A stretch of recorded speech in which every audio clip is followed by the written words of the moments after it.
Hi, my name's Dr. Clayton Johnson, and it's my pleasure to welcome you to the African swine fever session of this year's Layman Conference. We have a wonderful agenda today and three really world-renowned scientists that are on the front lines of the battle against ASF, here to give us a holistic overview of what we're doing against ASF in our current situation, what we hope to be doing with ASF in the future with vaccines and partial depopulation techniques to ease the impact of this devastating disease. To kick our presentations off, I'm very excited to welcome Dr. Douglas Gladue. Dr. Gladue is the senior scientist at Plum Island Animal Disease Center, a part of the USDA ARS program. He's also the scientific director of the Global African Swine Fever Research Alliance and the treasurer-elect of the World Society for Virology. Dr. Gladue's become a bit of a cult hero amongst pig veterinarians throughout the world because of his work in the development of a novel live attenuated African swine fever vaccine based on the deletion of a very specific gene, which was developed ultimately from the parental virus of the Georgia 2007 isolate. Now, developing a vaccine doesn't just gain you distinction. Obviously, that vaccine has to be proven effective, and certainly some early research work appears to be encouraging. We're here to welcome Dr. Gladue today to talk to us about African swine fever vaccination and his thoughts for how this could be applied going forward in the management of African swine fever around the world. Please join me in welcoming Dr. Douglas Gladue. Thank you, Clayton, for the introduction, and I'd like to thank the organizers for organizing this conference and inviting me to give this talk. Today I'm going to talk about African swine fever and the current status of vaccines. As you can see here, this is Plum Island. This is where we work. It's an actual island. All of our research was actually done in these labs, and every day we take a boat to and from work. What is African swine fever? It's the only virus in the Asarvarity family. It has a very large double-stranded DNA genome of about 170 to 190 kb. In this genome, there's at least 150 genes, and very few have ever been studied in any detail, right around about 20 genes that people have looked at. It has a highly lethal to subclinical infection, causes hemorrhage, edema, ascites, and shock, can affect wild boar, warthogs, domestic pigs, and the virus host factors responsible for these different outcomes remain poorly understood.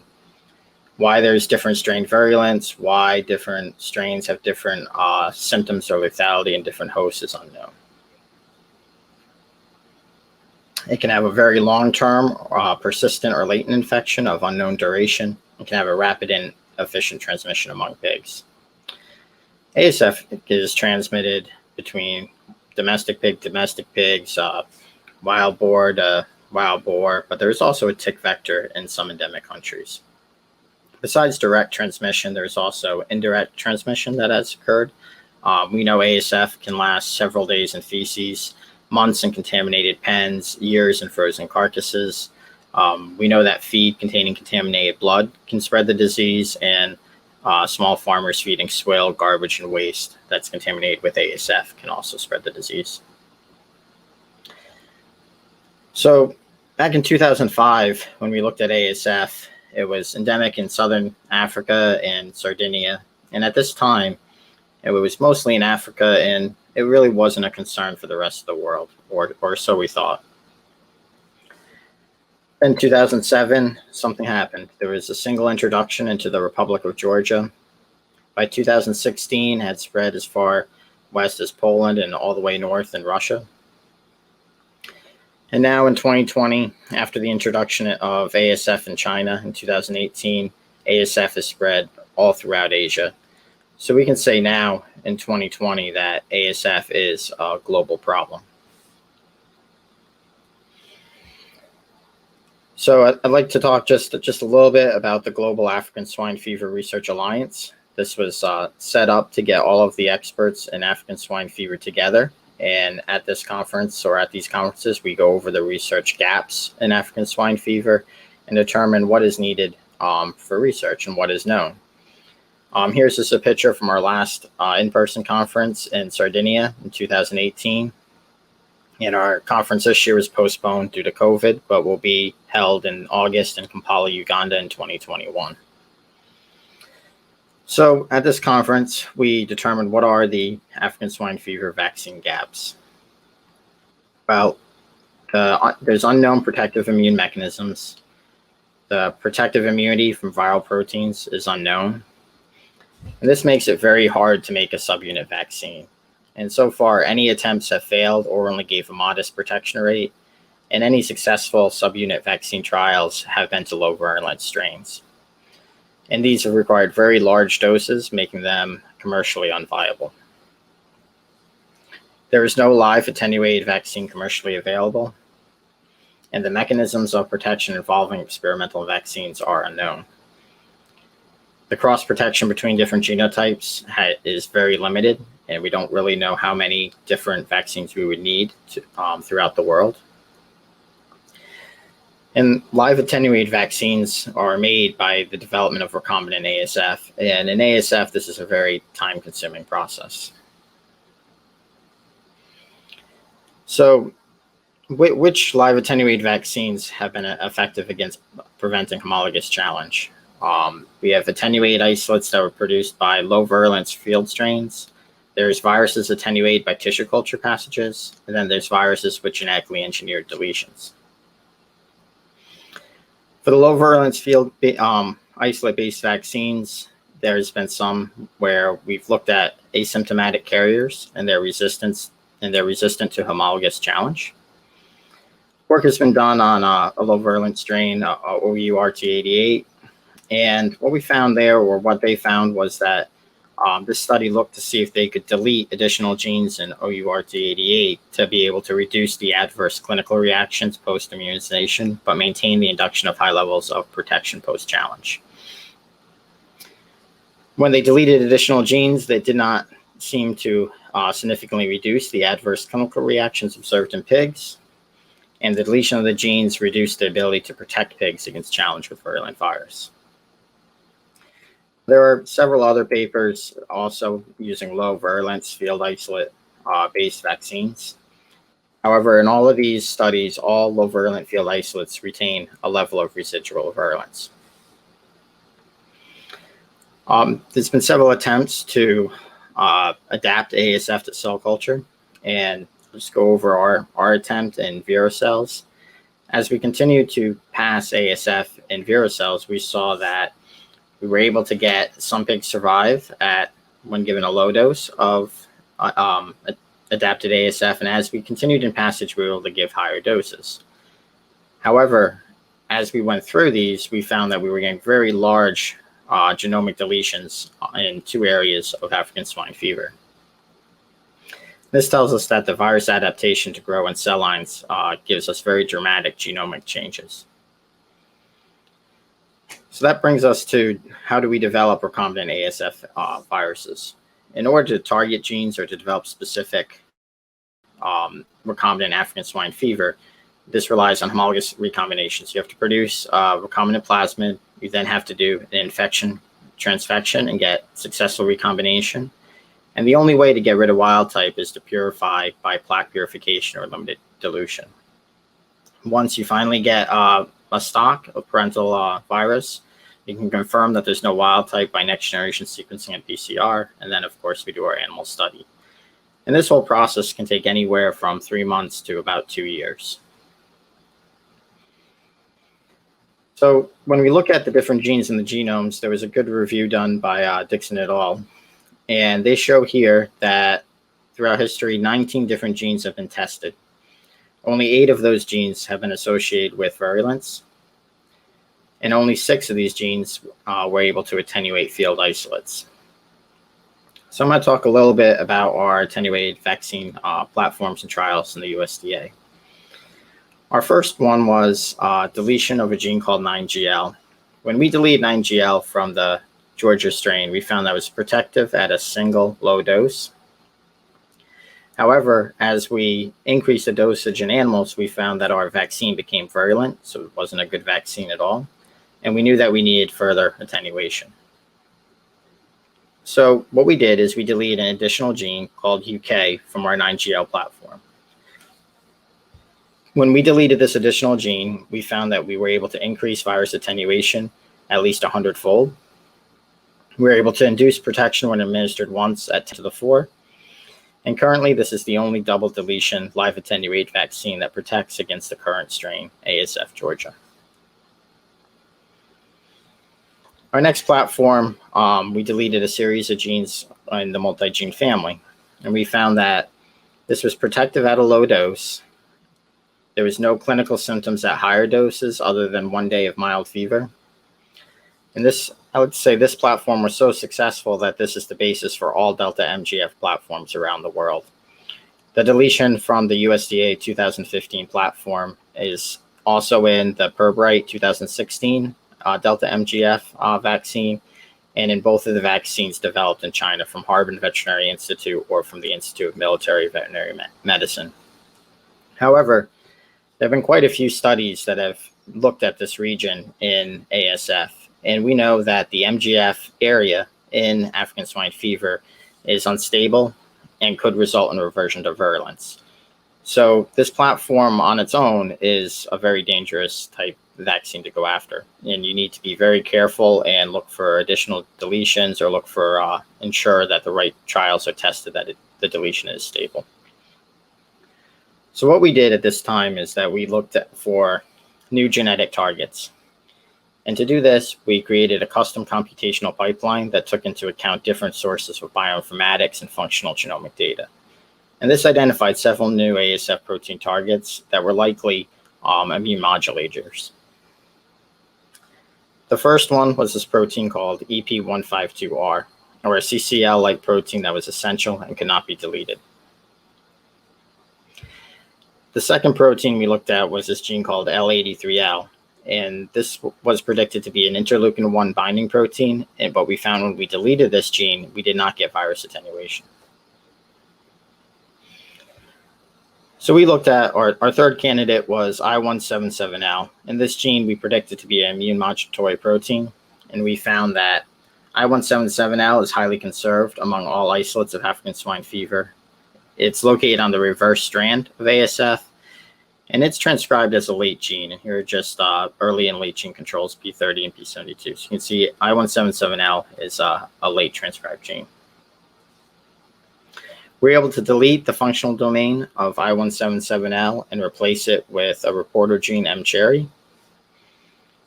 When we got pure virus, we tested for the growth in macrophages, and we found that we had a slight reduction in growth in our Delta I177L virus.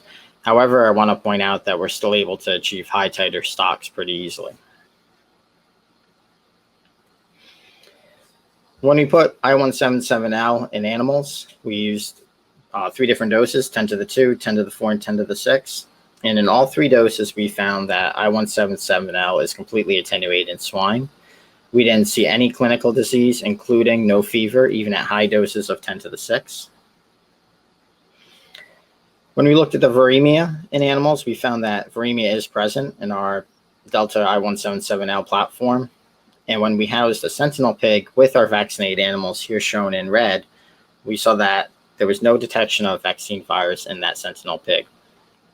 This means that there was no viral shedding of our vaccine virus, and this means that the vaccine virus will not shed to unvaccinated animals.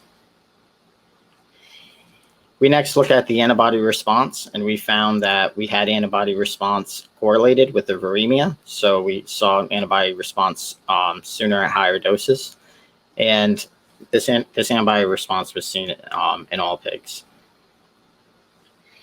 So the next thing we did was we challenged with ASF Georgia, the parental homologous strain, and we found that even at low doses of 10 to the 2, we had 10 out of 10 pigs, or 100% protection at 10 to the 2. We next developed a differential PCR where we could target the I177L gene and determine whether or not we had wild type virus or our vaccine virus. And then at 10 to the 2, in 9 out of 10 animals, we had an absence of the challenge virus. But at 10 to the 4, we had 100% absence of challenge virus. So that means that our Delta I-177L platform has 100% immunity at 10 to the 4. Just to give some overview conclusions with our I-177L platform, all of these results are published in Journal of Virology earlier this year. This platform induces protection even at a dose of 10 to the 2. It lacks residual virulence even at a dose of 10 to the 6. It does not induce any virus shedding. It induces sterile immunity, and it has the highest safety profile of any live attenuated vaccine for African swine fever. We are currently introducing a DIVA marker, and we have a commercial partner for development of our Delta I-177L platform, where we're going to conduct safety testing, reversion to virulence, and hopefully development certification of DIVA tests. I'd just like to bring attention to one other gap that was determined at our GARA conference, and that is that African swine fever lacks a cell line, and this is for both vaccine production and for diagnostics. Currently, the only cell line is primary swine macrophages, and this requires the availability to donor swine, so not everybody is able to have a regular supply of swine macrophages. We recently published a paper to help fill this gap. We discovered that MA104 cells were able to detect African swine fever. And here you can see that MA104 cells show rosettes very similar to macrophages for ASF detection. Staining is actually a lot cleaner than macrophages, where there's no background when we use ASF-specific antibodies, in this case against protein P30.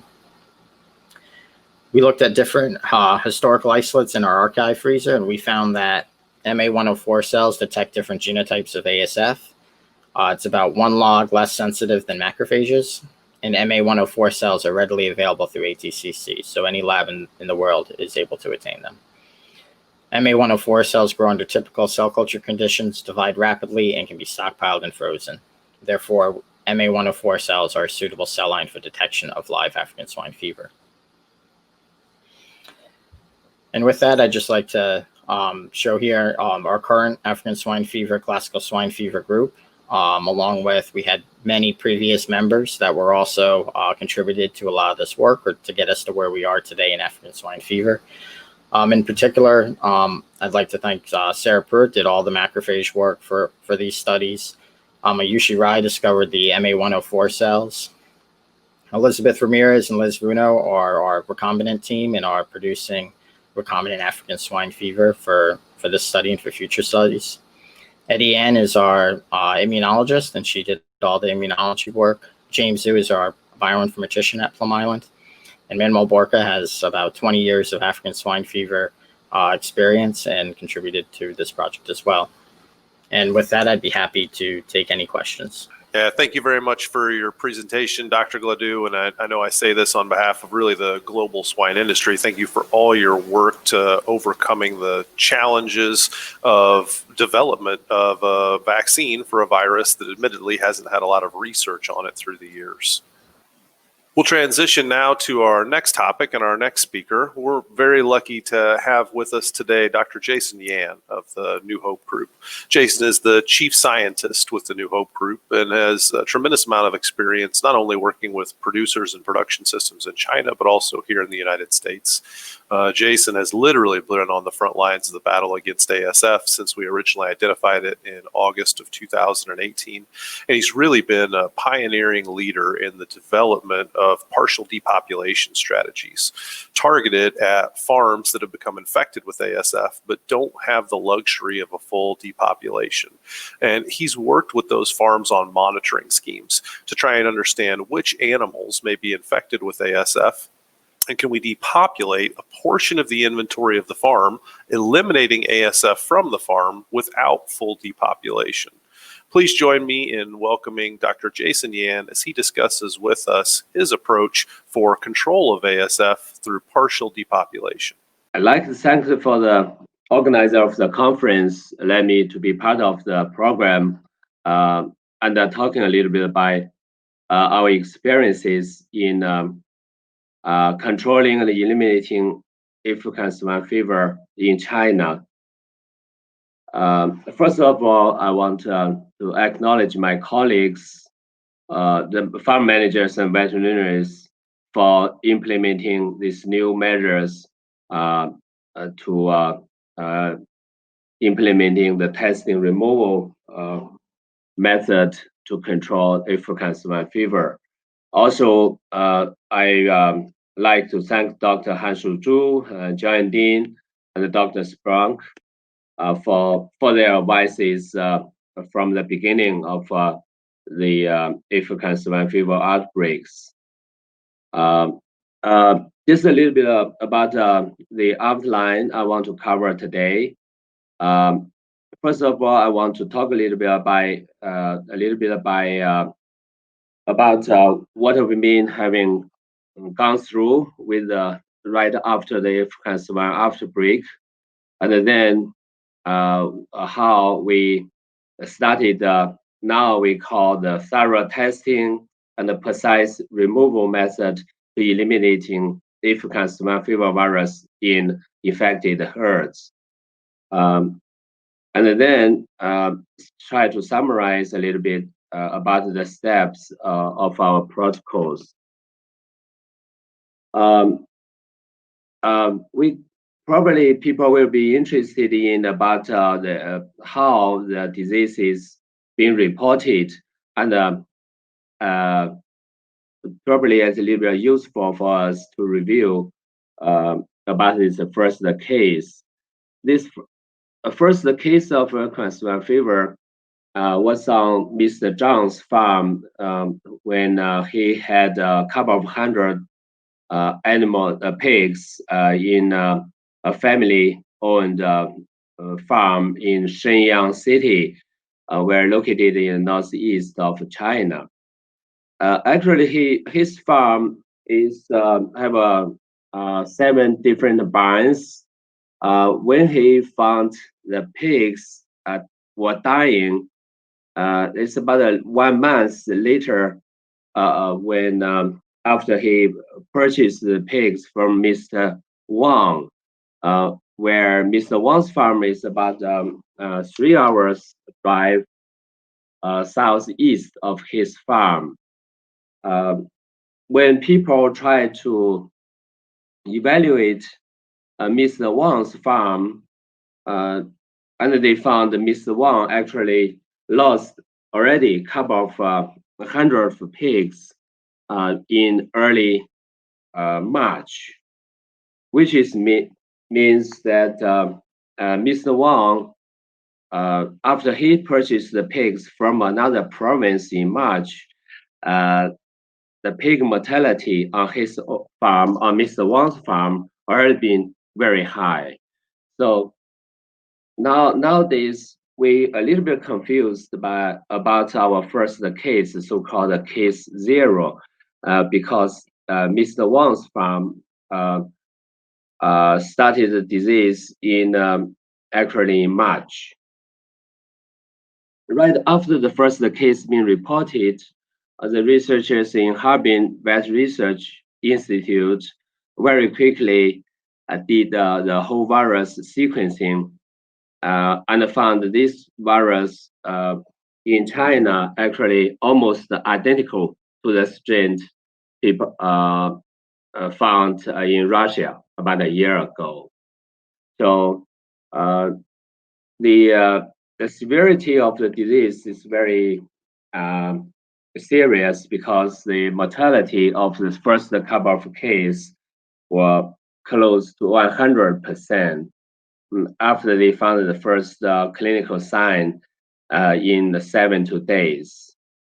So the when they found the virus identical to the strain prevailing in far east of Russia, and the China government, we call now the veterinary authorities, are really beginning adopting the so-called standard protocol to contain the virus. Even at the very beginning, the regulators have been aiming to contain the virus, and then try to eliminate from the very beginning. after the first case being diagnosed. So the objective has been not to control it, but to eliminate the virus. So therefore, all the reported cases have been required to depopulate and destroying all the animals once the case diagnosed. All the live hogs, all the transportation of live hogs was suspended in the area. And even after 1 month of the first case being diagnosed, for about 3 months, all the transportation of live hogs were prohibited to cross the provincial border. This nowadays we think this overreaction really caused more panic among smaller producers. Some small producers cull all their pigs without reporting them. I think that's when people created even more problem. The early responses by large producers at the in the first couple of months, all the producers that time very quickly they found and realized that a lot of materials now they call the farm imports have been contaminated, and even in that winter, in the first winter of 2018, some 3 months later after the first case being reported, it's become common to have very wide range of materials, the PCR positive. So personnel and also easily to contracted ASF virus because all the meats at the beginning we think being contaminated, and the farm personnel easily to have the access to the kitchen supplies. I think that might have happened constantly in the early days when people really understood about the significance that time, because the kitchen supplies been widely contaminated. So all this led to more outbreaks in the early winter, but not many had been reported. I mean, the outbreaks, very few outbreaks have been reported because people are worrying about the inconvenience caused for their neighbors, because all the live hog movement will be stopped. Also, at the same time, the large production companies quickly lost a couple of herds, including us. All animals at that time are culled mostly through deep bury. However, nowadays we realize that all those type of culling was not really necessary. In the winter, all the producers quickly upgraded their biosecurity practice. Most of us through tightening introduction of materials, animals, and employees. And a lot of disinfection have been applied on ground surfaces around the barns as well as the hallway. Unfortunately, those early biosecurity measures really did not work very well to prevent from the new infections outbreaks. And many outbreaks continued, and many producers had to depopulate the entire herd. So this type of phenomenon actually remained the same when more outbreaks occurred in the south and southwest provinces, because the raining season started in late spring of 2019. So a lot of people, including us, believe that more than half of the pigs were caught in those areas from April to June last year. Maybe people may not understand well how difficult to dispose or euthanize a couple of thousand large sows until people actually do that. And again, not many companies have the abundance of pig herds to cow every day. That's the time we started our earlier trial. We designed the trials, try to remove only the animals with suspectable clinical signs after we detected the virus DNA with a couple of purposes at the time. Number one, to slow down within herd transmission if we could, and mostly diminish the burden to cow large amount of animals.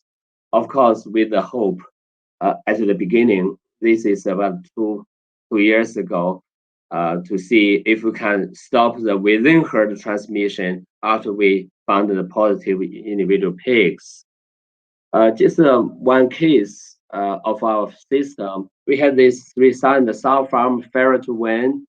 We detected African swine fever virus DNA, very strong positive from one dead sow, and also at the same time several large scales in October 2018. That time we used the gel-based PCR. So gel-based PCR actually not worked very well, although that time is kind of standard equipment for larger systems, for example, like ours, because they have positive results, negative results, also a lot of results is between positive and negative. So we use this PCR meantime to remove the sick animals whenever we detected it's kind of positive. When we take the positive animals out, we really found much less positive animals appeared after we removed the positive animals. Even this for this farm, so no sick sows had been discovered for more than 10 days, before again a few others occurred later.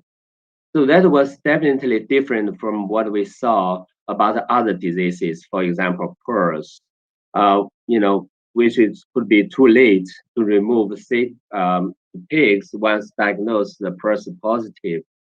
The majority of the sows on this farm really did not have any clinical signs, or we didn't even find the oral swab PCR positive for a couple of weeks. So this phenomenon actually led us to ask questions, why and whether or not it's possible to stop the transmission by just taking out the infected animals. This is October 2018. So that's when we started the so-called the testing removal process in the system. Indeed, all the instruction at that time, from the textbooks, guidelines, or literatures, very little, almost none of them actually told us it's necessary. We need completely, all the instructions tell us we need completely and quickly euthanize all pigs, or, to depopulate the entire herd, so that we can prevent the virus spreading. But at that time, we really did not, cannot afford it to cow all our sow herds. We have to keep at least a few of our sow herds. This is the circumstances we were under, and really is unprecedented challenges we had to deal with in November. So, we did a little bit of literature research in that time, and found a couple of principles to eliminate the pathogens within or in a swine herd. First of all, we have to have a very efficient differential testing method. that's when we introduced the quantitative PCR method in our system and many other systems in the industry. I think gel-based PCR, real-time PCR is not good enough to do a good job. So secondly, we realized this virus have to be slow in transmission so that we can stop the transmission after we diagnose and remove the infected pigs from this herd. So this is a thing, this is the principles we try to use at that time. Number three is this disease have to be easy to clean up the contaminated surfaces. We know that won't work for circovirus because it's widely found on the surfaces. It's almost impossible to do a good job in cleaning up. Also, the prevention measures have to be effective and economic to do the prevention to stop the transmission into the herd. So we went through a couple of cases and using the principles. First of all, we found a differential method, differential test, a science-based method is available for African swine fever. So we actually created a couple of methods to sample all the surfaces and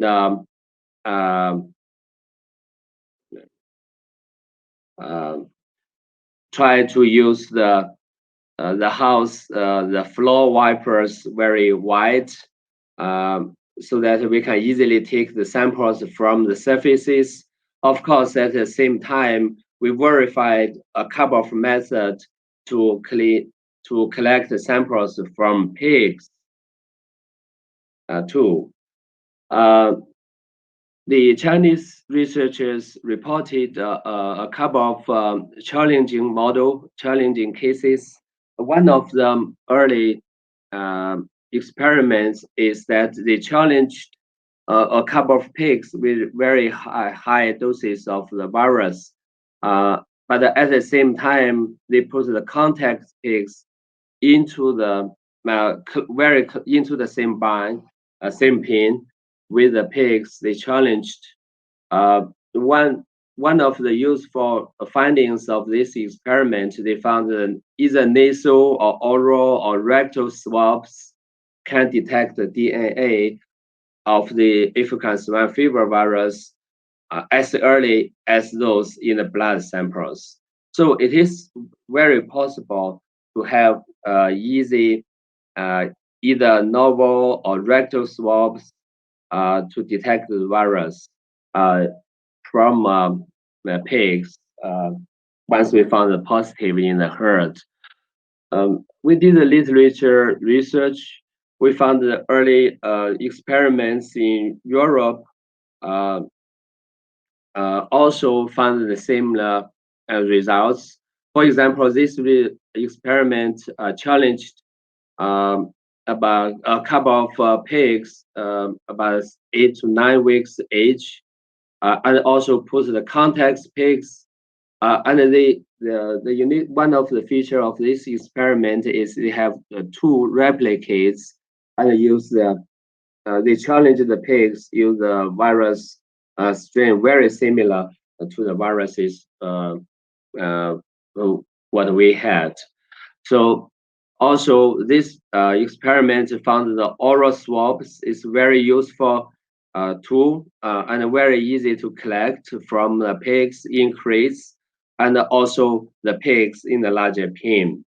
So I think with the sampling method is available and it is almost very useful to the samples we collected from the blood samples. Now we do not bleed pig very often because we worry about the cross contamination. So we use a lot of the swabs now. At the same time, we found the African swine fever virus travel very slowly in a herd. Again, researchers in Europe, we did a very thorough literature research at the beginning. We found many experiments provide very useful information for us. For example, this Europe experiment of Gwinnett in 2014, they found the virus, the pigs were put in very close in the pen, close to the pigs challenged, actually did not show the clinical sign, and the virus DNA did not be easily found even in the first week. That means the virus actually travel very, very slowly. So we did a lot of experiments, try to determine whether or not we can find the virus in the bind, within a bind that we diagnosed if positive with swine fever pig.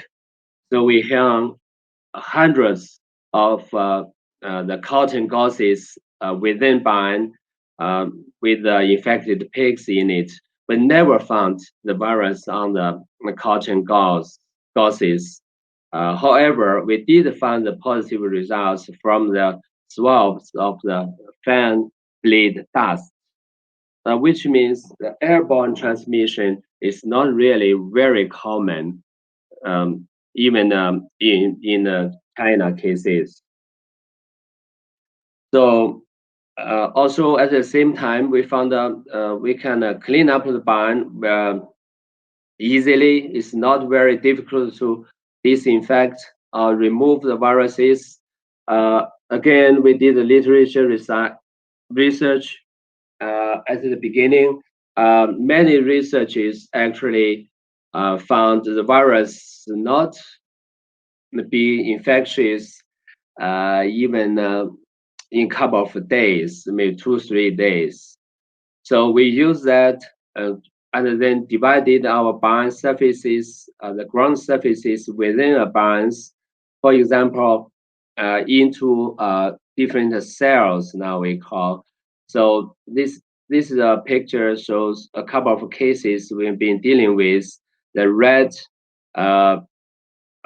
cell, those are the surfaces we found the virus positive, and after we remove the pigs from that pen, we can see we stop the transmission. So actually we can take advantage of the slow traveling feature of this virus and stop the transmission within a bind. You know, that's the time we realize we can use the testing removal and the partial depopulate the infected pigs if we can diagnose that at the beginning and stop the within herd transmission. So for example, this case, we have 9 different binds. We were able to stop the transmission within herds by removing a couple of a dozen pigs just from this bind. So we remove the infected pigs. We use the oral fluid. We collect the oral fluids from the individual pens.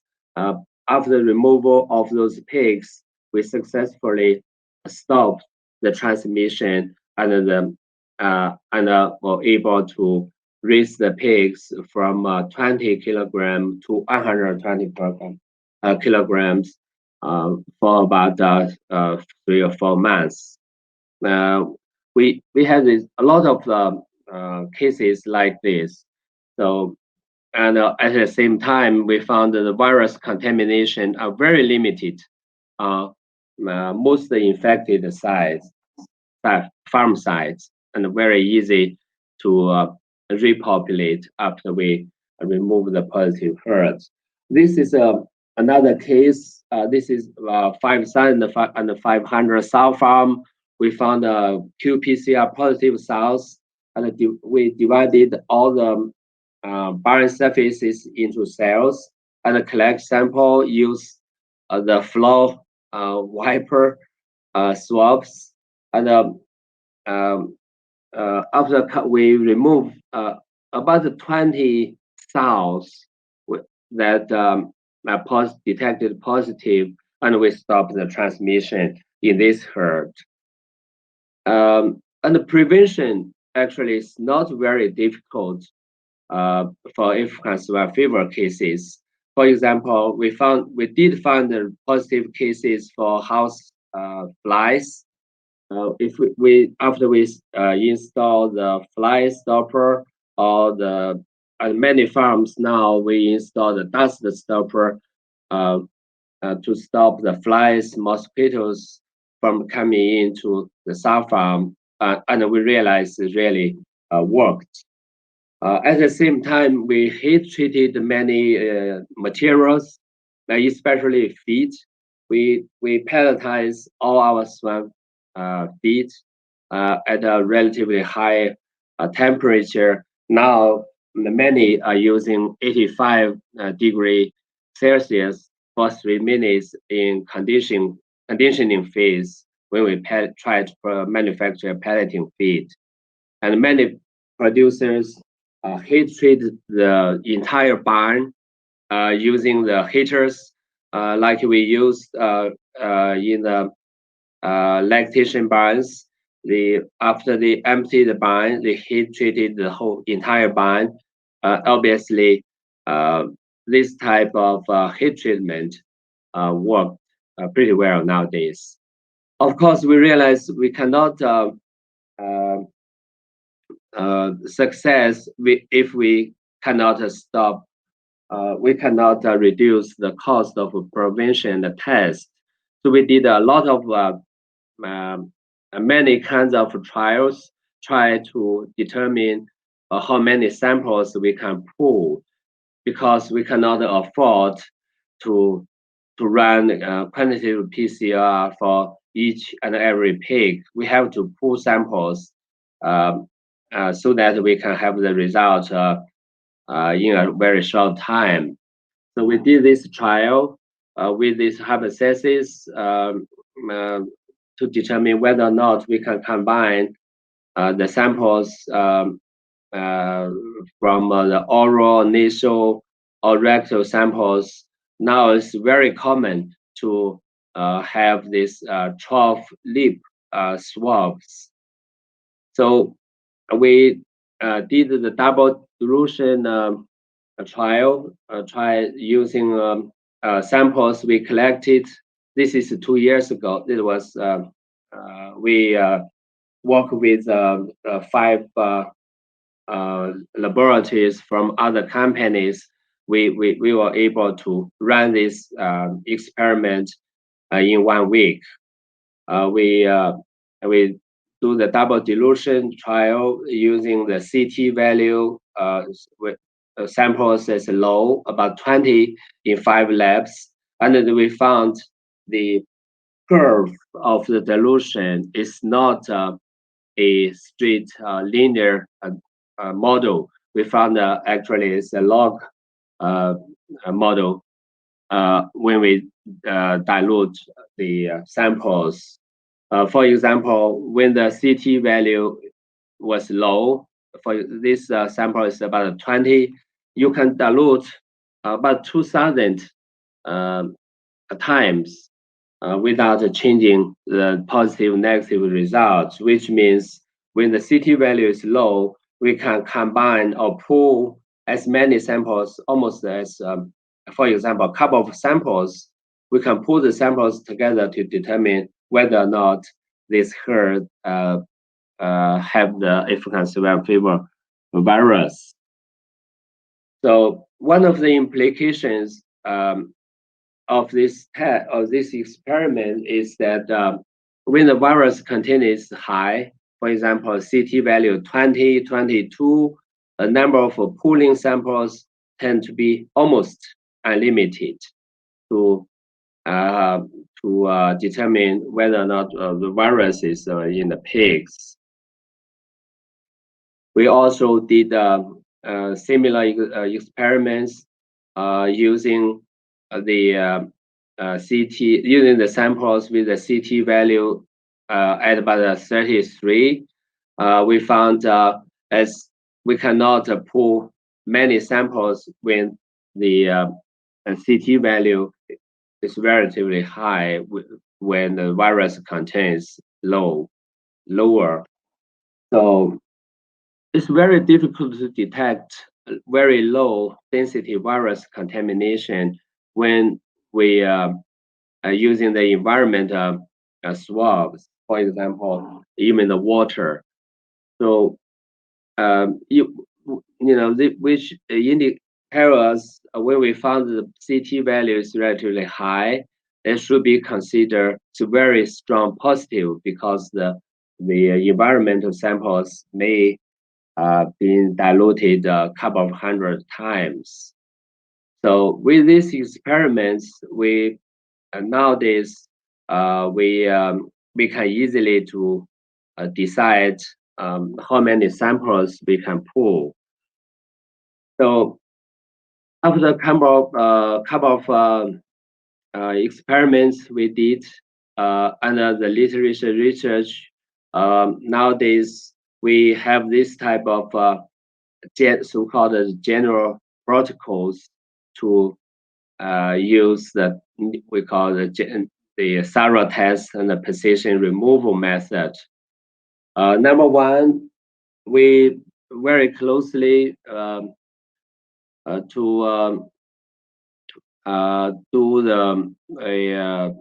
find the animals with related clinical signs. All those animals we now immediately run qPCR almost every day. We watch very closely about the animals to see if whenever they have the clinical, suspected clinical signs, we collect samples and immediately run PCR. The whole herd sampling and test should be immediately started once we found the positive animals. So whole herd sampling and the whole herd test is very necessary.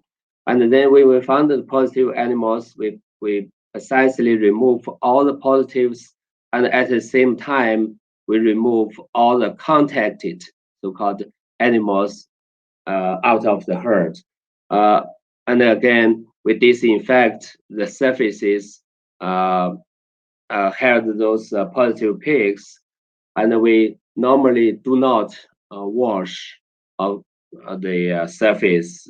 So we just carefully disinfect them to avoid contamination by washing.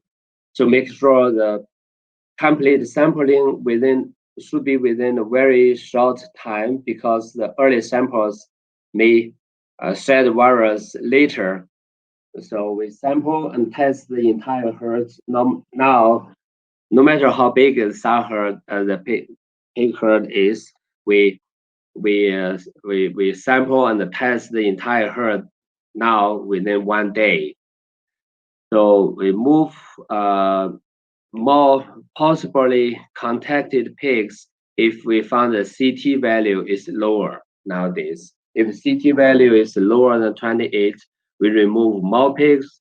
If the CT value is high, indicating the virus content may be lower, we remove fewer pigs. This is what we call the position removal, because we based on the CT value and the whole herd test. So we have we must repeat the test removal and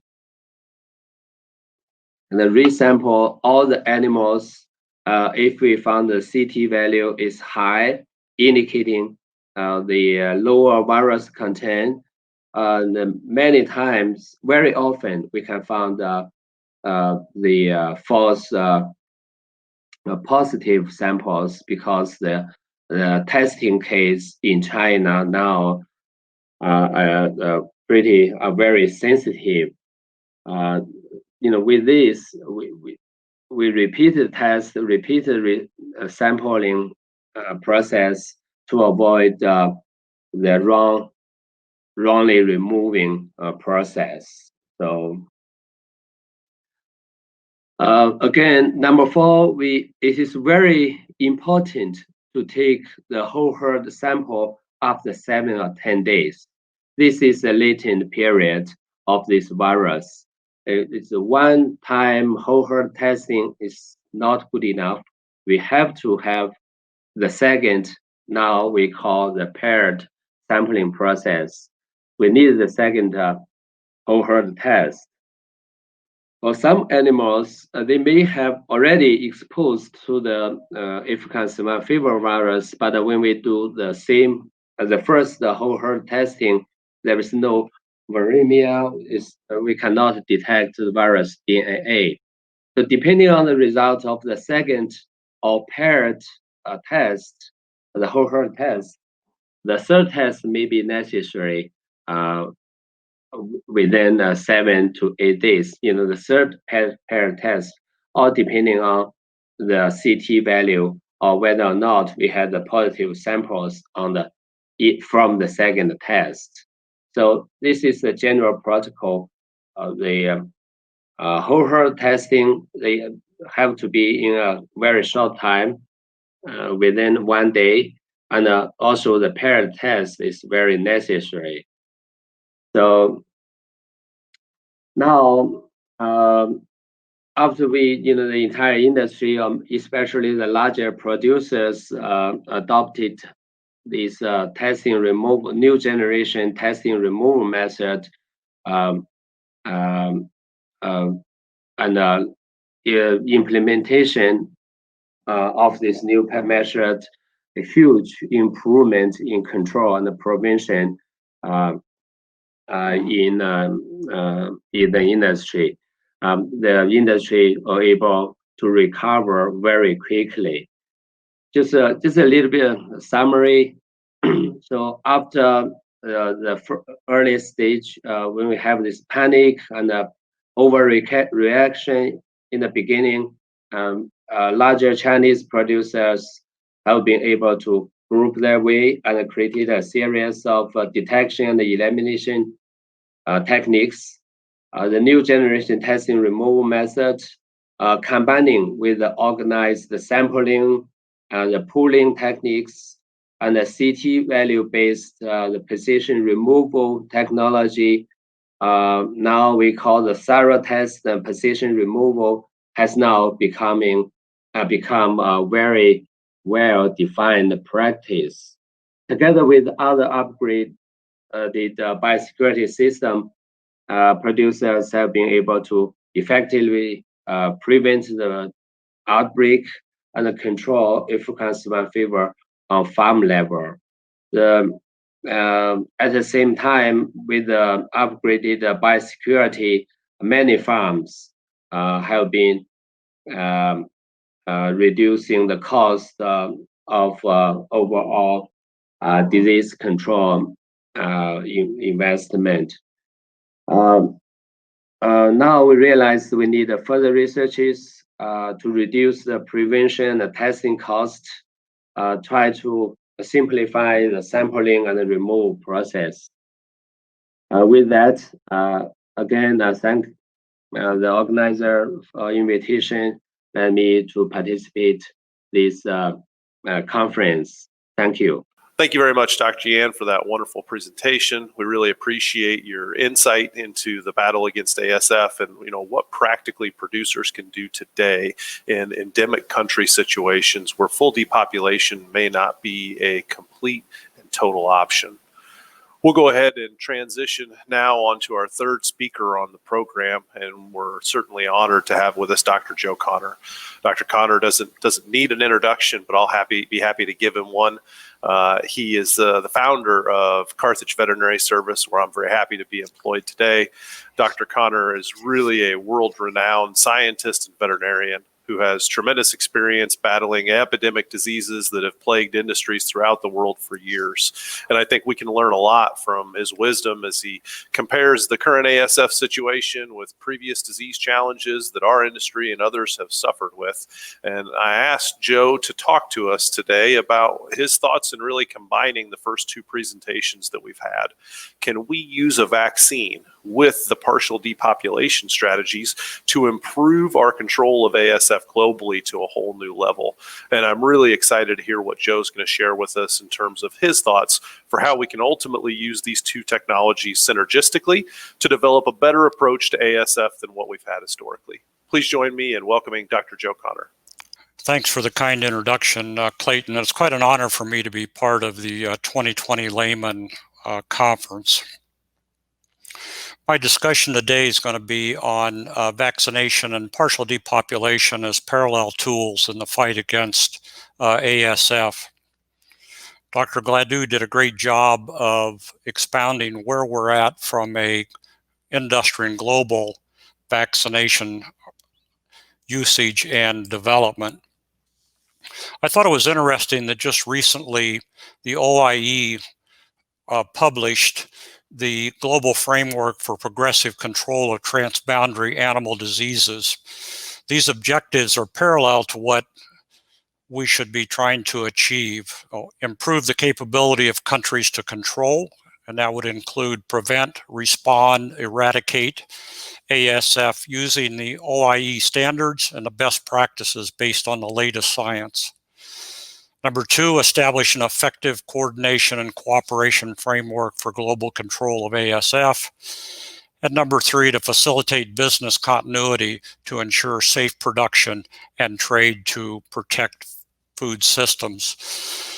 As a reminder, ASF does continue to move globally. It's now within 51 countries.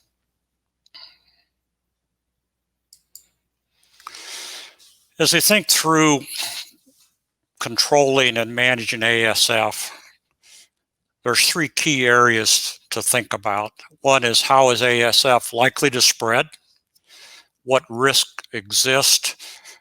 I think we've done a good job of expounding those risks and identifying them over the last several years. Third, how do we quickly and accurately detect the presence of the disease within swine herds? And I think lastly, we still want to keep our eye on new techniques that would allow us to use predictive tools and machine learning to more rapidly identify not only areas of risk, but potential geographical areas where it might move. Dr. Johnson expounded on these 5 biosecurity risks at our 2020 AASV. And those risks that he identified at that time were contaminated pork, contaminated visitors, contaminated transport vehicles, contaminated mortality management equipment, and contaminated feed ingredients.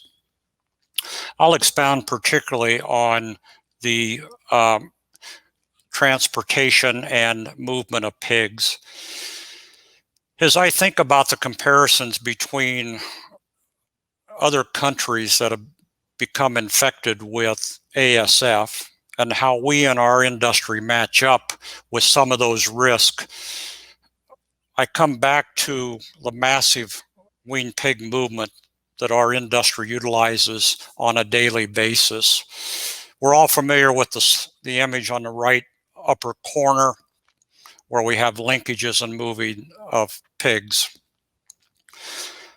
We also have massive slaughter movements. If you just calculate out using 160 head per load as an industry on a 5-day work week, we're moving around 3,100 slaughter loads per day. And I think I got educated during the slowdown of COVID-19, where we did see movement of pigs from one plant to the next. And so the same situation could easily occur as we move into become infected with ASF, even though we might originally try to stop those initial movements. The other area of movement that has caught our attention in the last 2 years has been our cull sow movements.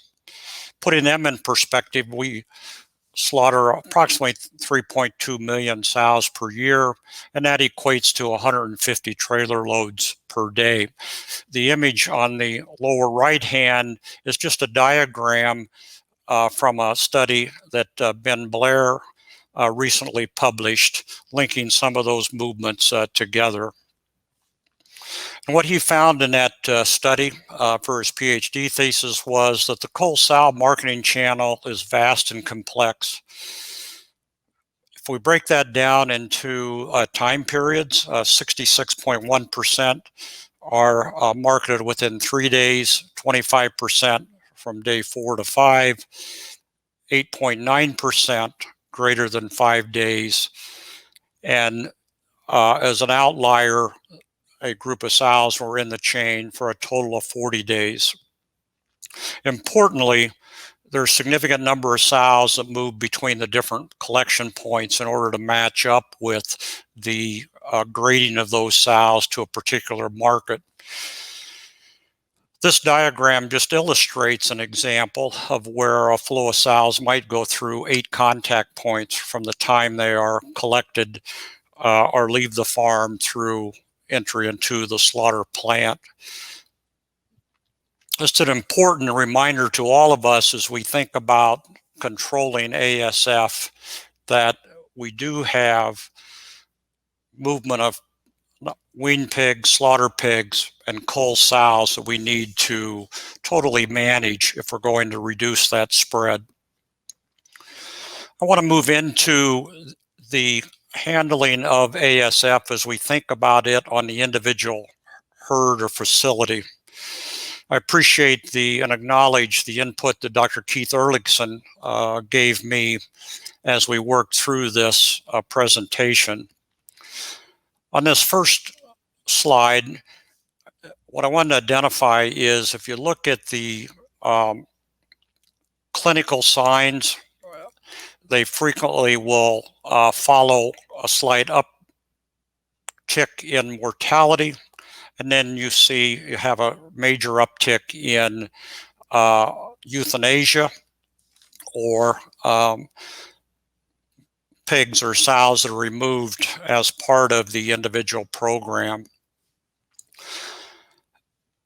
If we think about managing ASF, and what we've learned is that we typically think in terms of population, from diagnostics to monitoring to decision making. This particular virus is a great example of where we need to go back and think about it at the individual animal basis and say, what is our knowledge base? And that individual animal basis comes from the fact that the transmission of this virus is direct and indirect, but requires very close contact of live animals and generally does not spread very rapidly within the pen or the barn itself. We also want to get very good at recognizing very early clinical signs and then recognizing that gross lesions, such as an enlarged spleen, may be a very singular indication that that individual animal is infected with ASF. We want to think about, because of the way this virus moves within a population, what is the unit of containment? And so as we think about controlling and partial depopulation, all of our thoughts need to be directed to the individual animal, to the barn, and finally to the site. What it has exemplified to us is that we really need to just review the basics and keep it simple as we think about that control of the particular virus within a barn. You've seen use the word tooth extraction. I would like to think that we can be more definitive in that, and that we really need to use the tools that we have to think about singular or partial depopulation. So in the next few slides, I'll talk about these on-farm identification and partial depopulation steps that have been developed over the last 2 to 3 years. If we think first about on the farm, the most important task is pig monitoring, and I'll talk about that in the toward the end of the presentation. It's important we have continuous monitoring of abnormal pigs until either the infection is confirmed or the alarm itself is cleared. It's important to test all dead pigs for presence of the virus, and to test environmental samples, which would include manure, feed, tools, loadouts, pig disposable areas, and transport. At the same time, we got to always consider about area or off-farm strategies that we would use to monitor during the production. So similarly, what we think about here, it is to be aware of the neighboring farms' distribution, their health status, and also participate with them to monitor their risk areas as well. When positive pigs are found, the first step is to cease all production tasks and to move into an emergency response solution. So stop breeding, stop pig moving, stop traffic, stop farrowing assistance, tasks such as afterbirth disposal, treatment of manure scraping. Lock the farm down for a period of time until the diagnosis can be confirmed or ruled out. We'd sacrifice newborn piglets in gestation. Again, animals locked down. Feeding and water would be normal to complete our welfare requirements. And if it's in the summer, we would take actions to contain the flies within the barns. In the emergency response solution, if the first positive pigs are found in farrowing, we generally would recommend culling the whole room. Again, cease the moving, the breeding, the weaning of other pigs. If the positive pigs are found in breeding and gestation, you would identify those, euthanize those individuals, and then make a decision about culling any in-contact pigs if they tested negative. As an example, as we think about the individuals within that, if it's a single roll, we would generally recommend that they would cull 3 rows of pigs crated in the front and the back of those individual identified animals. Because of the survivability of the virus in carcasses and our ability to that virus to be transmitted in carcasses through either wild animal contact or through groundwater, piglet disposal is paramount. When positive pigs are found on a dead farm in these other countries, they typically bury those pigs right in the farm pits for a period of time until they could get other methods of disposal. Positive pigs later will then have a definitive plan or pathway for disposal. As you think about the individual animal that might be positive or that you're trying to remove, we want to continue to think about how do we restrict transmission or cross-contamination of that carcass or that euthanized animal to the rest of the population, using plastic carcass bags to cover the pigs that are being euthanized, or plastic that shields the hallway when animals are being removed is quite important. Staff people need to be confined to that area, and after animal movement is completed, then the area needs to be washed, disinfected. Important that the farm have materials ready and the emergency exit route has been worked through, planned, and executed. When the decontamination of that area is complete, it's quite helpful to have a veterinarian that will evaluate and decide if the staff has completed the task. As we think through continual monitoring, what we see occurs in those situations is use of blood swabs, nasal swabs, or saliva swabs. Pooling is different depending on what that sample collection method is. Within the containment herds, or generally do 3 rounds of testing. So once positive pigs are found, the emergency response solution is put in place, and then testing begins all over again until there's no more positive pigs. So individual pigs or pens of pigs removed, testing then initiated or continued. If pigs are found with symptoms and test positive, the whole program starts over with continual elimination of the positive pigs and pigs with symptoms. If no positives are found, the testing generally continues for 2 to 3 weeks, continue to narrow the testing range in a number of pigs with symptoms, and they're within their individual barns. It's always important, again, to continue to think about the individual animal. So everything that is handled, whether that is collection of blood samples, it is blood swab samples, those all need to be done in a containment manner.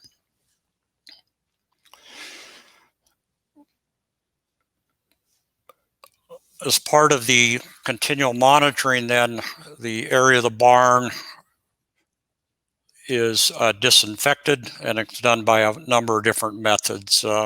Could involve flame throwing of a flame if it is solid concrete, drying at high temperatures, disinfectants such as a glutaraldehyde or Vericon S. If the entire barn population is removed, then a fogging or spray disinfectant can be used, a pesticide to kill flies, and importantly, seal that barn for a period of time.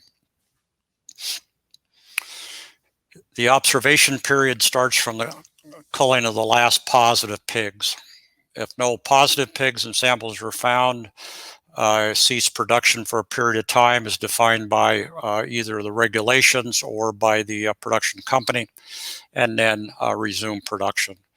If positives reappear, you keep monitoring, keep pig culling, washing, and disinfecting. Throughout the process, we've continued to review and fix biosecurity gaps. Our industry has really moved forward to improve and intensify biosecurity, particularly after the PED introduction, but we know that's an ongoing process. We continue to learn areas that we have weakness. As an example, this past year, we identified that many of the routine fogging procedures we use for supplies coming into a farm are not effective at getting complete coverage of those supplies. So we now have the directions and data to update that strategy, and hopefully would close one of those gaps or one of those loopholes.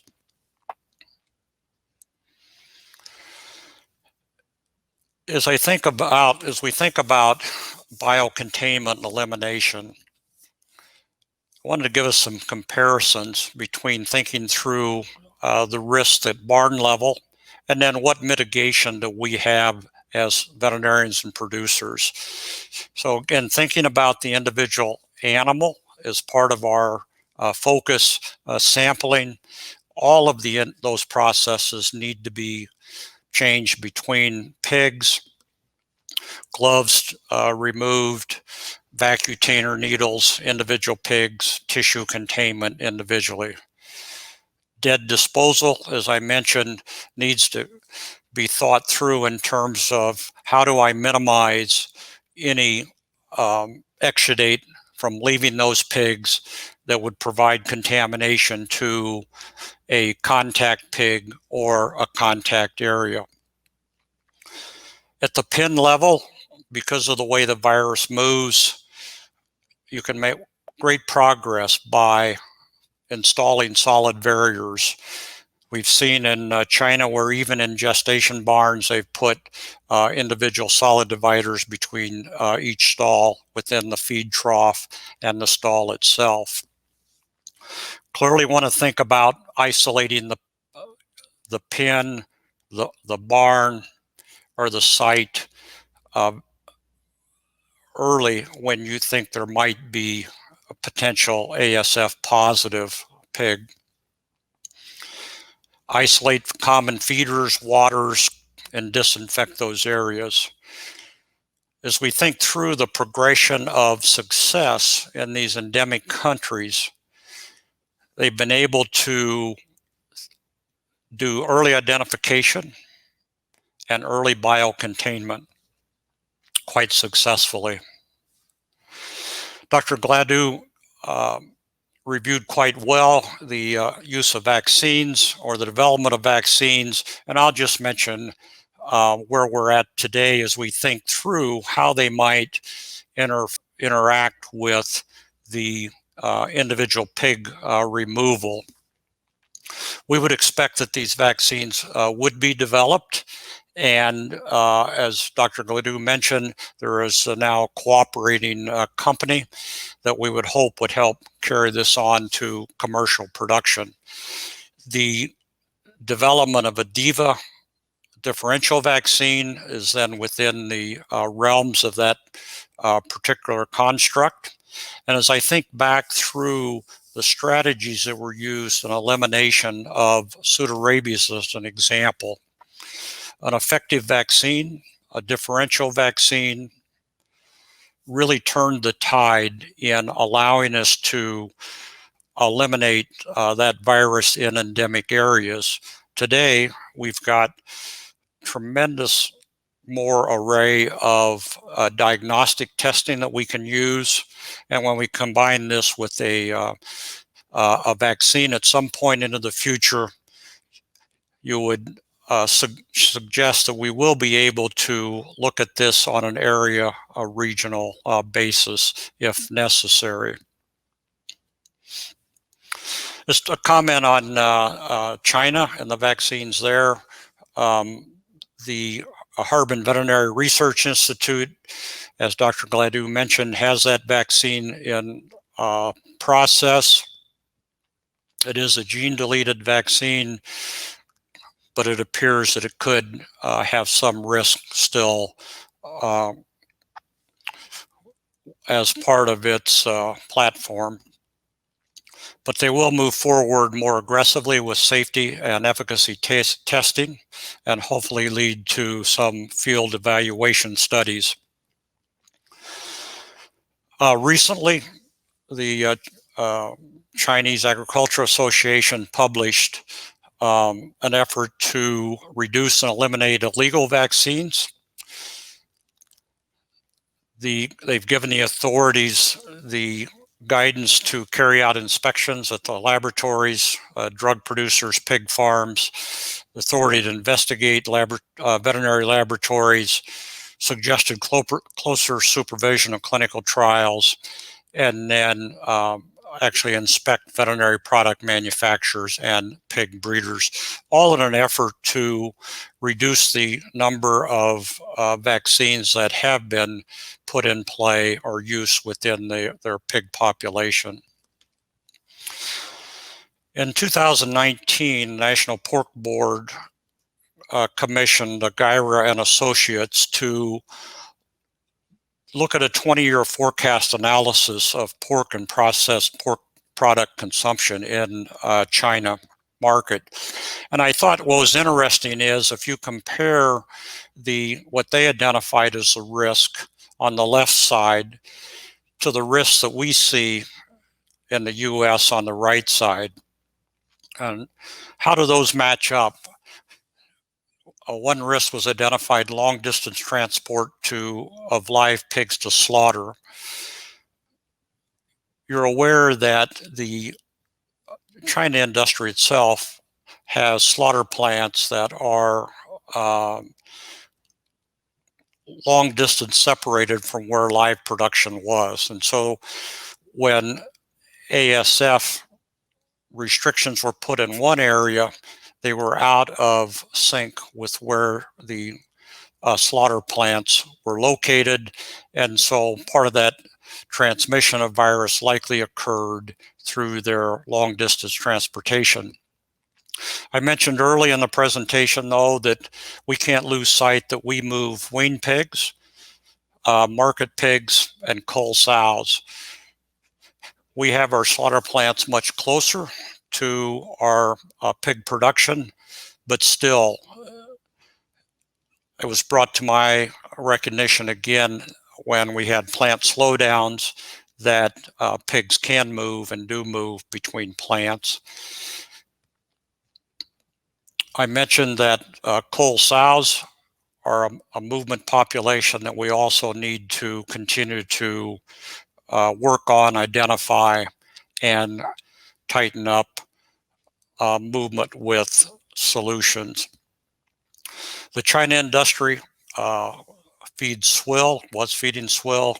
Today, it's not a common risk for us in the US. China has a underdeveloped veterinary service. In the US, our veterinary service is quite highly developed and knowledgeable, not only on emerging viruses, but also on endemic pathogens within our industry. The government and party structure contributed to the extension of the virus in China. We have to work together between the states, or we could have the same difficulties that were expounded within that country. Local protectionism, that can also occur here as we, because of our movement of pigs between states, we've got to have cooperation about how we handle the movement restrictions and lockdown of those specific areas. They also identified that some of the interventions that were done, such as forbidding transport of all live pigs across provincial or state lines, immediately caused the disparity between the price of pigs and then drove more movement of pigs across those state lines to try to capture that price. And finally, as I think about the tools that are available and are necessary for us to be successful. Certified labs, we have those today. Do we have enough laboratories to handle the volume of sampling that could come? I don't think so at this time. In the discussion of the individual pig removal or control of the virus within a site, note that that hinges on having a pig-side PCR test. When I look back through the strategies that are being used in these countries that are successful at managing by individual animal extraction, it is heavily leveraged on early identification of clinical signs, which experience will give us that identification, and also on individual pig-side test. We recognize that this cannot be the regulatory confirmatory test, but it becomes critical in a test and removal situation that we have very rapid turnaround. We need multiple collection methods, and underneath SHIC, we're collecting that information through various studies that would validate oral fluid testing saliva testing, as well as the more traditional methods. We need to think about having ready packs available that would facilitate the containment actually at the farm level when we're submitting samples. We have emergency response teams directed by SHIC. We need to continue to think about the individual pig, the barn, the pen, that protocol down at that level.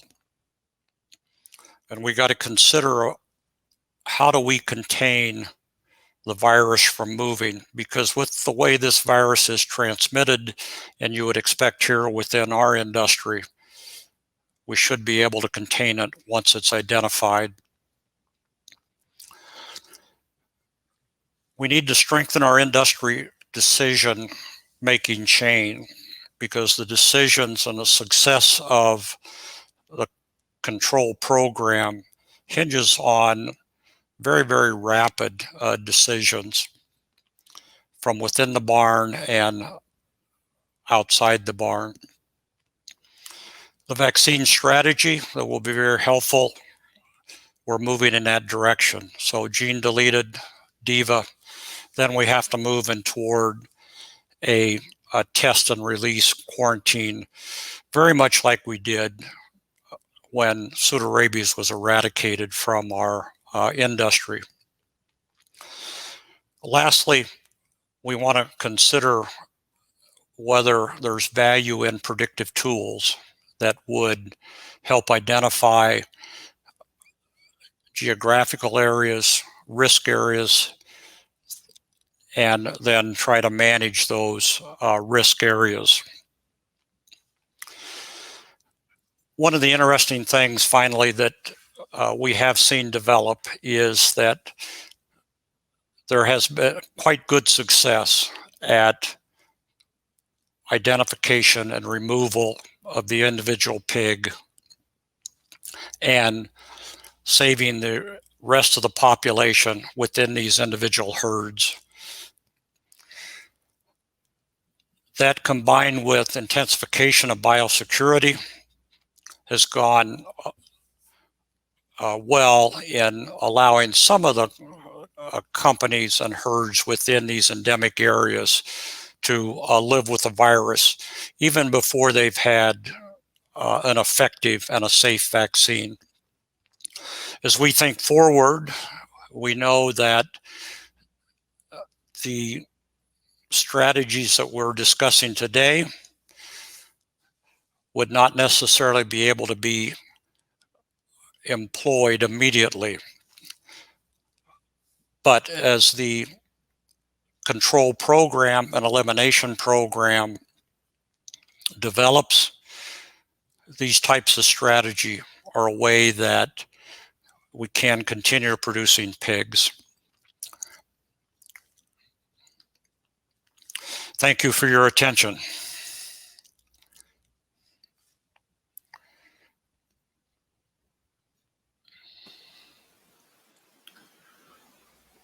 Thank you, Dr. Connor. Thanks for the really in-depth thought process about how we could potentially use those tools in parallel going forward in this global fight against African swine fever. I want to wrap up the session here on African swine fever by starting with recognizing our brutal reality, and that's that we've experienced the greatest animal health disaster in the history of the world, and it's not over yet. We've lost a quarter of the world's pig production, and most likely much more than that. And as we speak right now, ASF continues its march through Europe and Asia. Now, despite all of that gloom and doom, what I hope you take home from today, and certainly what I take home from the excellent presentations we've had, is not only the awareness that our historical techniques and technologies for global ASF control haven't been effective, but I'm amazed and inspired by the improvements that we've made over the last 2 years. With partial depopulation and vaccine development, we're developing novel techniques and technologies that will allow us to turn the tide in the battle against ASF. I don't think we've had our D-Day moment yet, and I'm certainly not ready to wave the flag of success, but I can clearly see on the horizon that we're close to it, and I really have never felt more confident that we will win the war against ASF. I want to close by thanking the Layman Conference coordination team, and really with special thanks to Dr. Montse Torre Morel for her wonderful leadership of this program through the years. I also want to thank our speakers, not only for their presentations today, but for their tireless efforts on the front line of the battle against ASF. Thank you.